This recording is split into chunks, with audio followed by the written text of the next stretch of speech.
विभवम् व्यक्रामत्साशनानशने अभि ततो विराडजायतं विराजो अधिपोरुखः स जातो अत्यरिच्यत पश्चाद्भूमिमथो पुरः तस्माद्यज्ञात् सर्वहोता सम्भृतम् प्रेखदाज्यम् पशुंस्ताश्चक्रे वायव्यानारण्या ग्राम्याश्च ये तस्माद्यज्ञात् सर्वहोता ऋचः सामाने जगनेर छन्दघोषे जगनेर तस्माद्यजुस्तस्मादजायत तस्मादश्वा अजायन्त जे केचो भयादतः रावो जगनेर तस्माज्जाता अजावयः तं जगन्यं बरेखे प्रोक्षन् पुरुषन् जातमग्रतः तेन देवा अयजन्त साध्या रेखयश्च यत्पौरुखम् व्यदधोः कथिता व्यकल्पयन् मोखञ्जयमस्यासेन किं बाहो किमोरोपादा उच्येते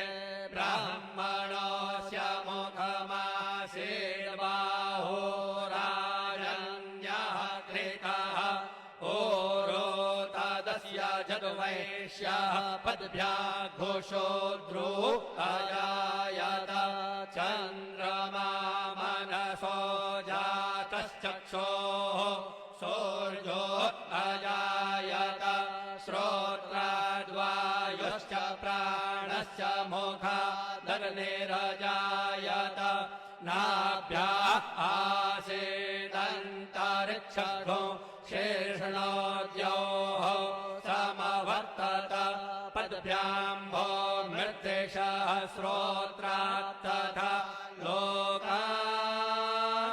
अकल्पयन् जत्पुरुषेण हविखा देवा जन्यमतन्वत वसन्तोऽस्यासीदाज्यङ्घ्रेघ्म इदमः शरद्धवे सप्तास्यासन् परिधाय स्त्रीः सप्तसमिधः कृताः देवा जत्यज्ञन् तन्नवाना अभदनन्न पुरुखम् पशुम् जगन्येन जगन्यमयजन्त देवास्ताने धर्माणि प्रथमान्यासन्न ते हनाकम् महिमानः चचन्त यत्र पूर्वे साध्याः सन्ति देवाः अद्भ्यः सम्भृतः पृथिव्यैरस च विश्वकर्मणः समवर्तताग्रे तस्य त्वष्टा वेदधद्रोपमेति तन्मर्त्यस्य देवत्वमाजानमग्रे वेदाहमेतं पुरुषं महान्तमादित्यवर्णन् तमसः परस्तात् तमेव वेदित्वाते मृत्युमेति नान्यः पन्था विद्यते यनाय प्रजापतिश्चरति गर्भे अन्तर्जायमानो बहुधा विजायते तस्य योनिं परिपश्यन्ति धीरास्तस्मिन् हतस्थुर्भुवनानि विश्वा जो देवेभ्य आदपति जो देवानां पुरोहितः पूर्वो जो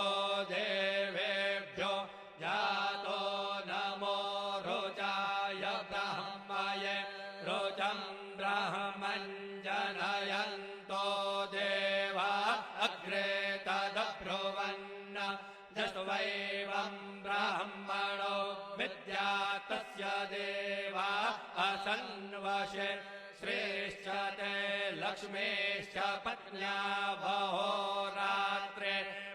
अश्वे नक्षत्राणि रूपमश्विनौ व्यातम् इषणन्नेखा